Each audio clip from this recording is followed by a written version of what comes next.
Hey everyone, welcome back to the 443 Security Simplified. I'm your host, Mark the Liberty, and joining me today is Corey, the big shot CISO knock-grinder, Mark.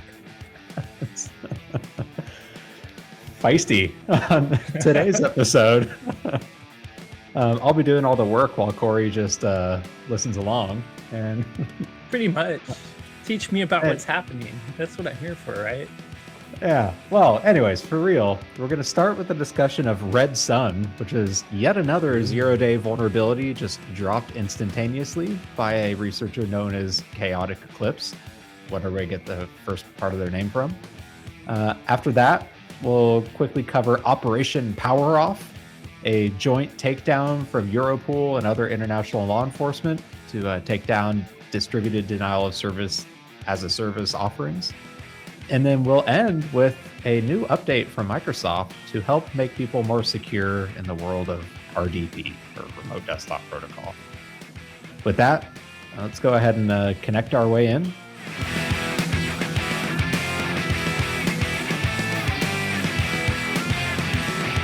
So, Corey, to start with, a couple weeks ago, Microsoft put out a out-of-cycle update to resolve a zero-day called Blue Hammer.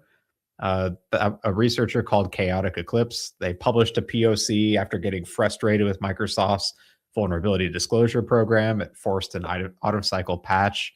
Funny enough, when Microsoft patched and disclosed the CVE, they did not credit this researcher. They said that their report was initially turned away because they were missing a proof of concept video. They didn't want to deal with it, so they just released the POC. Oh my gosh, that's kind of a... Microsoft's response is kind of dumb. Like, if some researcher is giving you everything, including a POC, but you like, okay, maybe I'm interpreting here, but you said POC video. If I was given details for a vulnerability, hopefully it's enough to recreate, and maybe even POC software, I don't think I would reject it because I don't have a video. That kind I'm assuming because they dropped the actual GitHub repository with the proof of concept back then, immediately after this, I'm going to assume they gave that to Microsoft, and maybe they were just missing the video. But so either way, that was back then, the very first one. Microsoft the old one. patched it. Yep. Didn't give them credit. Just this last Thursday, Chaotic Eclipse returned and published another zero-day. This is it time Chaotic Eclipse or Nightmare Eclipse? By the Eclipse.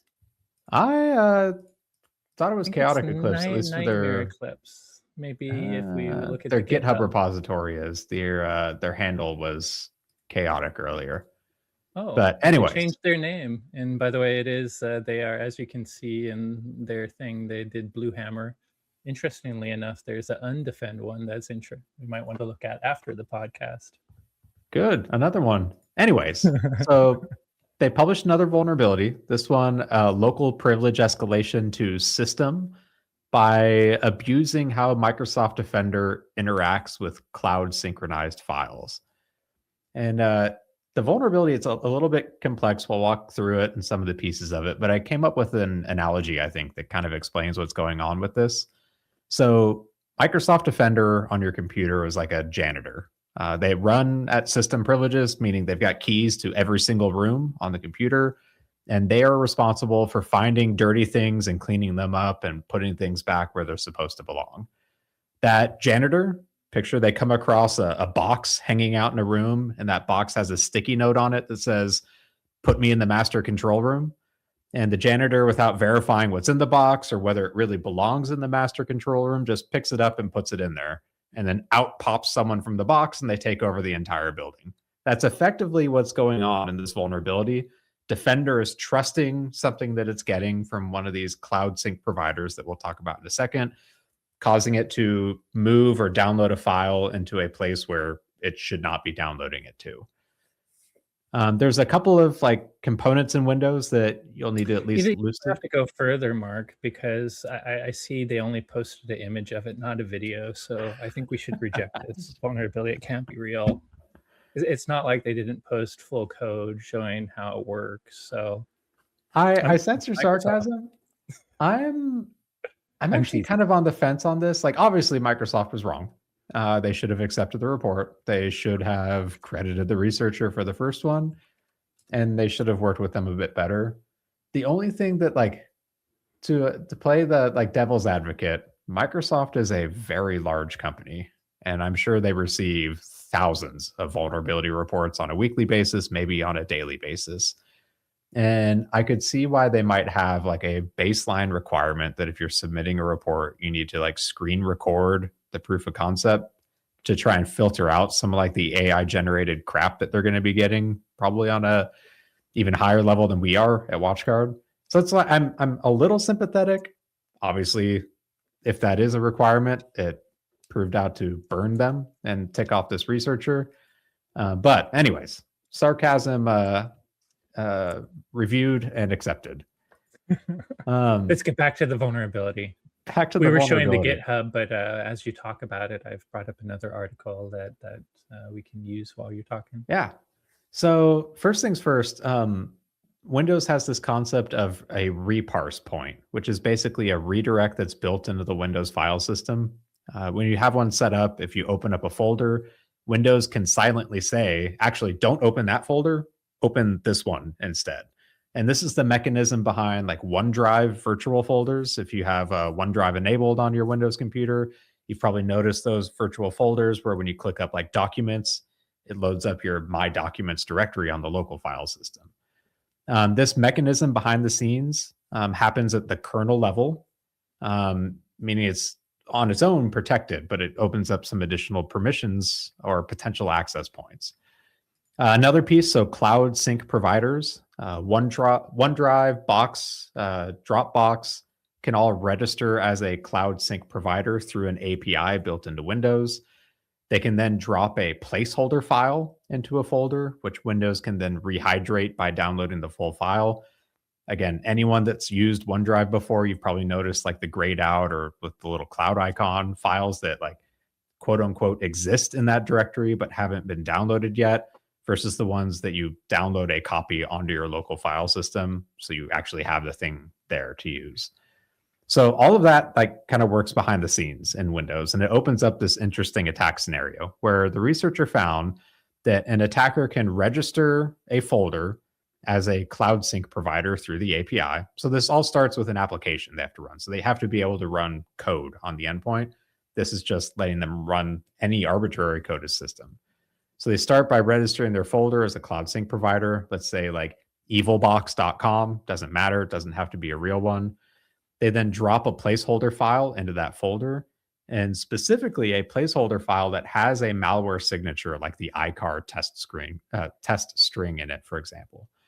They then stamp a reparse point on that sync folder, redirecting it to C Windows System 32, like the most privileged of privileged directories in Windows where all of the important internal applications live. They're basically saying, oh, if you open this folder, no, go open C Windows System 32 instead. So Defender sees the signature of that placeholder file and decides it needs to clean it up. It then follows the origin path back to the attacker's folder. The kernel intercepts that path traversal, fires that reparse redirect, and sends Defender to C Windows System 32 instead. Now, Defender attempts to rehydrate or retrieve that full file from the placeholder one, which basically downloads the file from the attacker's controlled fake little cloud thing into the C Windows System 32 directory. So the attacker's cloud sync provider and their proof of concept delivers and overwrites the legitimate tiering engine service.exe executable. And then the proof of concept triggers the tier management system, executing that code they ran as system out of C Windows System 32. So basically, it lets them trick Defender into just dropping a malicious file in the really important System 32 directory, which causes other things to load it up and run it as system. Use your security product to load malware. Sounds great. It sounds great. This one's interesting where it feels like it might actually be pretty difficult for Microsoft to like patch or like defend against. Like I could see where they could just like add a filter where you can't add a reparse redirect to see Windows System 32 just like globally. Maybe they have to add some sort of filter in Defender to say, like, don't rehydrate files in these known sketchy or important directories. Like, they might have to get a bit creative, because I'm not sure that they could just like blanket fundamentally change how cloud sync providers work or how the reparse points work. This is all like, in theory, how these tools are supposed to work in silos. It's just combining them all together causes this vulnerability on the endpoint. But yeah, it is interesting seeing Defender being the one enabling a privilege escalation to system. Now, as of this recording, which is, I think, 2 days after the proof of concept was released, there's no CVE for it. It is still unpatched in Windows/Defender. The proof of concept code is on GitHub. Interestingly, Microsoft has not taken it down yet, like they have historically with other 0 days. You were showing it a second ago, yeah. And I'm sure even if they did try and take it down, it has been copied and cloned and forked all over the place. So Yeah, it's gone. cat's out of the bag. That's CPP files everywhere. Anyone that went to the GitHub could have just, like, in a second downloaded the zip of everything. I guess like the kind of silver lining for this, it is just a privilege escalation. It's not like it enables. It requires that local access in order to do something. Yeah. But those are still valuable vulnerabilities for attackers, where like the first thing they do once they gain access to an endpoint through something else is try and escalate to system, which opens up a whole nother avenue of credential theft and other lateral movement opportunities within a domain. By the way, while I wasn't showing screens to go with what you were sharing with us, I was looking at Undefend. Undefend is only 5 days old. It was only posted 3 days before this one. It seems to be only like local privilege escalation and is more a DOS tool to Defender, though. But it looks like it has the capability to, in 2 different modes. One mode is passive. It can DOS Defender from getting updates from Microsoft. And the other way is aggressive, and it can completely disable it, but only in certain cases where Microsoft pushes an update. So for those interested, a 5-day-old, I presume also 0-day, although probably less severity, still local, and just a DOS, is also on Nightmare Eclipse, now that they've changed their name for whatever reason, repository as well. I'm looking forward to seeing what other Christmas presents they drop for us over the course of the next 2 weeks, because they seem to have a vendetta at this point against Microsoft. I see it a little with Blue Hammer. Yeah, I don't. It's Microsoft is doing a good job in general, trying to update security vulnerabilities, but I feel like in this day and age, not taking a researcher seriously is not good. Yeah, not good at all. And but we never know. I guess it goes both ways. We have also experienced external researchers that are more into blackmail and extortion and forcing bounties. So who knows? And like I said, I'm somewhat sympathetic to Microsoft, like a company of Microsoft's size, having more strict reporting requirements just to filter out all of the AI slop they're probably getting. Yeah. But this is random, but it's interesting to anyone else that takes things like threat reports. But we have a very official product security incident response process here at WatchGuard. Mark did a lot to build that, so very proud of it. But once you have an email address that you publish, you start to get really interesting emails. So the slop is no joke. I would say at this point, with one random BS type thing to that thing a day, we're probably only getting 30% real stuff to that email. Yep. The future is here and it sucks. It's sloppy. It's sloppy. Anyways, moving on. So last week, Europol announced a coordinated action involving 21 countries against what they said were 75,000 cyber criminals engaging in distributed denial of service for hire services, or booter services. As part of the action, they sent 75,000 warning emails and letters to criminals they identified. They made 4 whole arrests. They executed 26 search warrants, and they seized 53 domains related to these services. Now they put out a press release that was pretty interesting. Leading up to the action, they also talked about some of the efforts they did, including seizing infrastructure related to some of these booter services, including like the servers and the databases involved. That gave them access to all of the user accounts that existed on these services. So they even found 3 million active user accounts across all of these booters and stressors and DDoS as a service tools. And they use that to then go find and arrest, or in some cases, just send a nasty warning email to them, which I find it like a warning email feels like the least intrusive option they could have done, and have to, maybe if it went to like a 13-year-old, they'd get scared, but I don't know. I feel like I'd immediately write that off as a fish or something. But they mentioned also that the operation's now moving into what they call the prevention phase with additional campaigns. They're going to buy advertising space on Google with targeted messages towards young people searching for DDoS-for-hire tools. They're removing 100 URLs advertising DDoS-for-hire services from search engines. They're sending warning messages on blockchains used by criminals to make payments for them. And then they're also going to continue updating their operation-poweroff.com website with additional stats. The first one was interesting. Like, when I think of maybe not the typical, but a large portion of a user base for these tools, it's like the kid that got pissed off that someone cheated on Minecraft and they want to go take down the server, and they go search or a griefer, DDoS. like just some person that got upset that he lost on Fortnite, so he DDoSes the person that beat him. Or Fortnite, the servers is that themselves. Fortnite. Oh, Video their game? grandpa, Fortnite. Sorry, I gave away that it's not my cup of tea. Nope, I can see that.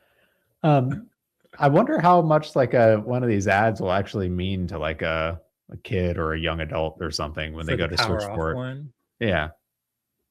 And instead of getting the this is service, they probably see, too hey, old this for is you, illegal. but probably about the same as how much the "This Is Your Brain on Drugs" Nancy Reagan's frying an egg ad worked on all the Gen Xers who definitely don't do drugs. Sarcasm. Or maybe the you wouldn't download a car advertisements from A Bit More of My Time. Oh yeah. I'm sure that stopped all the piracy. Yeah. I think clear, it's, if you could download a car, you absolutely would. Isn't that what the 1000% promise would. of 3D printing? One day I want to print my own car, please. As someone in the market for a new car, if I could just download one instead, that would be amazing. Poor advertisement. Maybe there could be some, like, there are people that are okay with being totally criminal, and people that are goody two shoes, and people that are, they don't really want to hurt anything. It could be good for helping like people that aren't really trying to hurt things, not to do silly stuff. Who knows? I could see like some psychological element in this, where if they went to go search for this and they saw something from like the FBI.gov as the top result saying, hey, what you're doing is illegal, maybe the thought would be, oh crap, I'm being watched, and then not do it. That is, I think that's a bigger thing. That's why I think all the forum takedowns that get replaced with authorities badges are a good psychological thing for the people that aren't really in it for the money, that are just, so yeah, I agree with you 100% on that. And for a lot of like underground forums, like the ones that host these booter and stressor services, anytime they have like a service disruption and then come back up in like a somewhat working state, like I tend to see a lot of posts pop up in them saying, oh, it's been taken over by LEO, by law enforcement, for example. And it sounds like in this case that actually was. Maybe there wasn't a service disruption, but at least for a period of time, these services were taken over by law enforcement, and they were able to extract the user databases. And that shows kind of the power that international law enforcement has in gaining access to users that might ultimately lead to arrests too. I would just say, if you're on the internet in any way, if you don't think that your ISP, law enforcement, or if you think everything you're doing is hidden, you're crazy. And unless you have the best OPSEC and VPN everything through proxy, like yes, I agree with what you're saying. The law enforcement can get into bad guys' infrastructure and learn about who's doing it. And by the way, if you're someone doing this, you're throwing, like, if you're not a crazy super tradescraft OPSEC type security minded person, you're giving tons of information about everything you do to multiple parties every day you have a computer online. So I personally don't think crime or cybercrime pays well enough. I don't believe in it ethically, but I don't think it pays well enough unless you have to be pretty elite to cover your tracks now, or live in some sanctioned country that doesn't give a crap and will never give you up to the authorities. But you better like So- that country, because you probably can't leave it. Elite meaning like a Tails VM on a burner laptop connected to the library Wi-Fi from the parking lot using Tor to log in, or at least a tunnel with And not another VPN enabling connection. Yeah. JavaScript and making sure to get the Tails updates all the time, because even the Tor browsers and the Tails distros have vulnerabilities, and adding 5 of your own custom proxies on top of what Tails automatically doing for you, because nothing is perfectly trustworthy. Have you read Tails source code and make sure it hasn't been? Yes. You might Making think sure I'm that crazy, you but authority, like this is the war that's happening among the real advanced nation state actors, in my opinion. or more And let's add realistically, AI to it, where if you're not capable of doing all that, someone is writing the agent that is.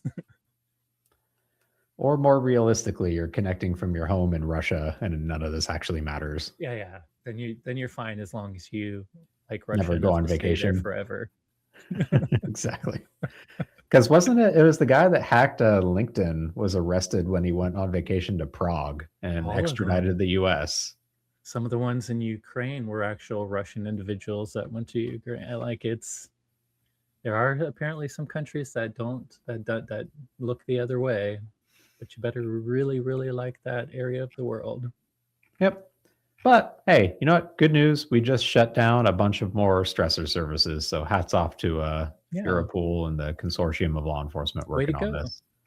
Yep. Rare good news on our podcast. I've got some more good news, Corey. Oh, yay.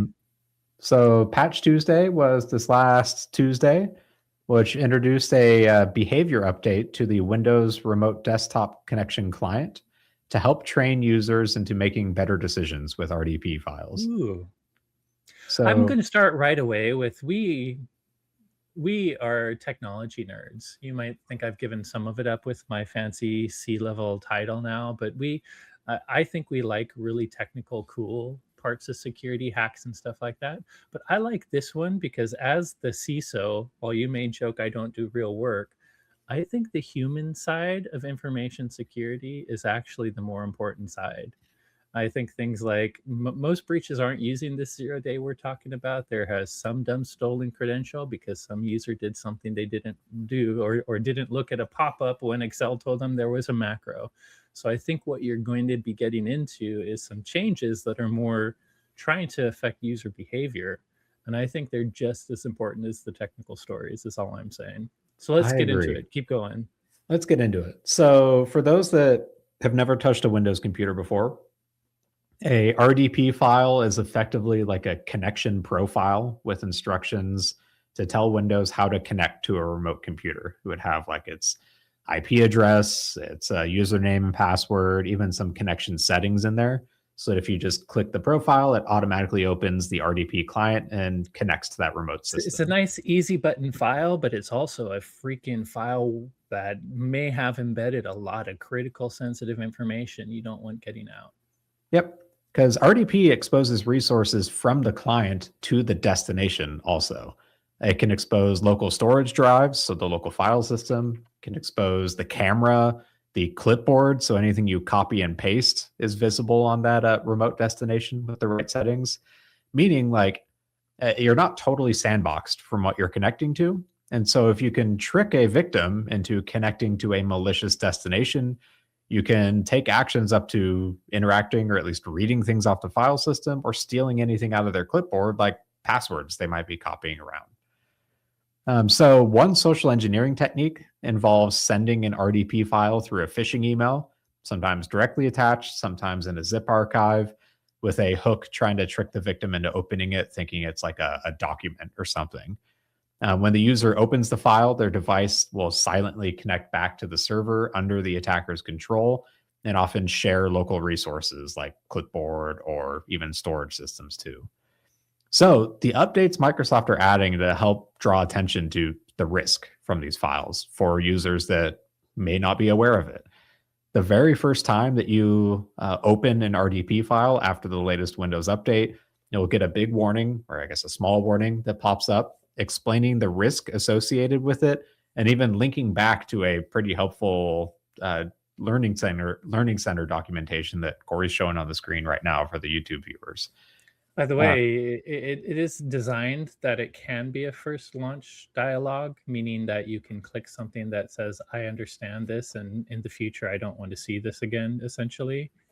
My recommendation is I almost want my users to have the continued nag. I like, it's good that I know they, as a vendor, that sometimes has to do what the customer wants for convenience. I guess it looks like they leave that dialogue unchecked. So the default will be to show it over and over again if you simply sit, or actually, maybe you can't. It looks like OK is grayed out. I would be a little disappointed if you can check that and say OK and it doesn't come up every time. yeah.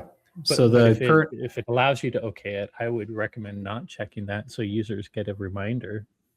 right now it is the first run. They have to click the I understand and allow RDP files to open on this device before they can continue, but that is only displayed once. It's a bummer. After that, there is I some mean, for a power additional. user, don't get me wrong. If you know what you're doing, you want that box to be an option. But I Yeah, think they should allow you to pass the dialogue and have a repeated run of that dialogue as an option, unless you collect the box. I'll Hey, give you Microsoft, my are you listening? opinion I know you listen. Anyway, let's keep going. Yeah. after the next one because it kind of plays into the next bit. So after that first run, every RDP file that opens has another dialog that pops up too. So RDP files can be digitally signed, just like any other application on Windows. You've probably seen when you run an executable for the first time, it pops up a window telling you a little bit about the developer and the certificate used to sign it. When an RDP file is not digitally signed, Microsoft is going to display a orange warning to the user that says that they can't verify the identity of it. When it is digitally signed, they get a slightly different banner. It's yellow in this case, and it just tells the user to verify the publisher. So here's where my recommendation would come in. Like, I feel like everyone's going to ignore those two banners when this pops up because they tend to ignore those types of banners on everything else that they use, like Word or Excel, like you mentioned. But I would like to see some mechanism where on a per destination and credential basis, maybe they would get a warning, but they could accept it for that destination credential. But for any other new file, like continue getting warnings I that way. see. And maybe the same with the certificate. If it's a known, even if it's a known certificate, maybe there's an option to accept that known certificate connection as one you keep and it doesn't warn you. Yeah. I will say the one thing issue I have, like the second one, the digitally signed verified publisher, is technically, if the ecosystem worked perfectly all the time and implementations work perfectly, this is you're right. This is a nice fail safe on top of not having the first dialogue. My issue is, and I'm thinking, I can't think of a specific example, but I can think of it for web. If you think about web domains that are also digitally signed in a slightly different way, but same general concept, there are many products you use that end up having self-signed certificates that fail security checks and would have this, that people get used to just accepting because they know it's a self-signed product and that really is the product's page. I'm not sure, but I wonder if there's situations where there's some sort of product or connection that would have to have something self-signed and thus would not, like, just having no verifiable publisher according to people that have gone through Microsoft's process for that. I don't know if that really tells you if it's legitimate or not. I feel like there's probably some legitimate use cases where, unfortunately, something about the RDP use case might end up with a non-verifiable publisher. But I don't know, But Mark. What do like you think? for like systems administrators or MSPs, like if you're going to give a user an RDP file, you should make sure it's signed with like their domain certificate so that it doesn't display the big ugly orange warning. It displays the slightly happier yellow warning telling them to at least verify that Yeah. box of who the publisher is. But that takes the developer knowing all this and doing the right thing. By the way, here's the Correct. slightly happier warning. Yep, exactly. So it's still a good step in the right direction, but I don't think this is going to solve the issue of RDP file phishing. Now, that's not the end of it, though. They also, with an RDP file, the resources exposed from the client are called redirections. By default, these files will have all redirections disabled. Things like drives or clipboard or webcams or even WebAuthn credentials. It's like Windows Hello, stuff like that. And the user will have the option to select one or more of them to enable on a per file basis. But So I'm hoping that by the way, in the dialogues we were showing before, whether it's signed or not, you can pick which ones you want to allow. So I'm hoping like This the is stronger. combination of Android users are used to seeing that all the time when they accept new apps that have different permissions. So as an analogy. Yeah. I'm hoping the combination of like that cryptographic signature, the additional steps they'd have to do to enable like the risky portions of the remote desktop will make a meaningful impact. But like we still see social engineering is pretty good at tricking users into clicking stuff, Yeah. copy pasting commands, whatever.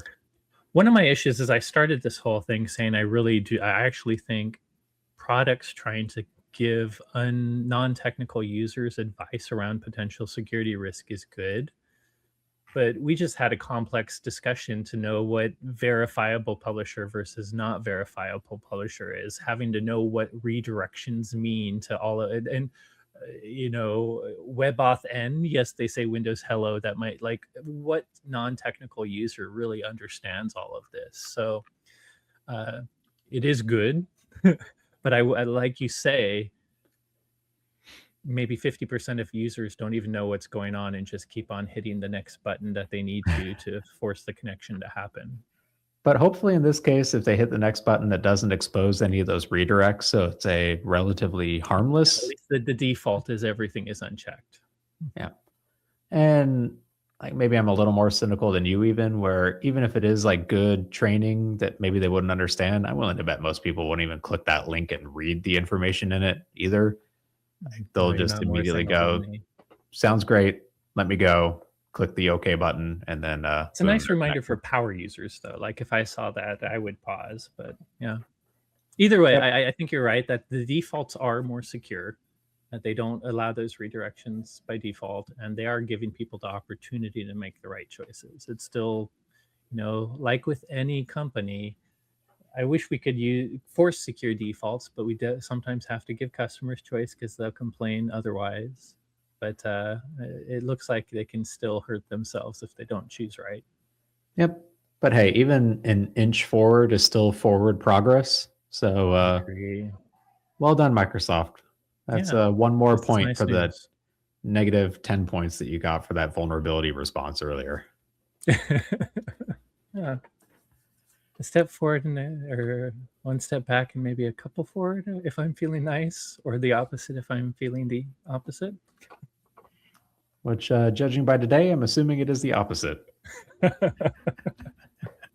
going to lift it up in the air. You guys decide how I feel. Yep. Well, good luck to everyone in navigating. Apathetic is the worst state to be. That is the worst state. And good luck to everyone on navigating your users through these scary new dialogue prompts. Hey everyone, thanks again for listening.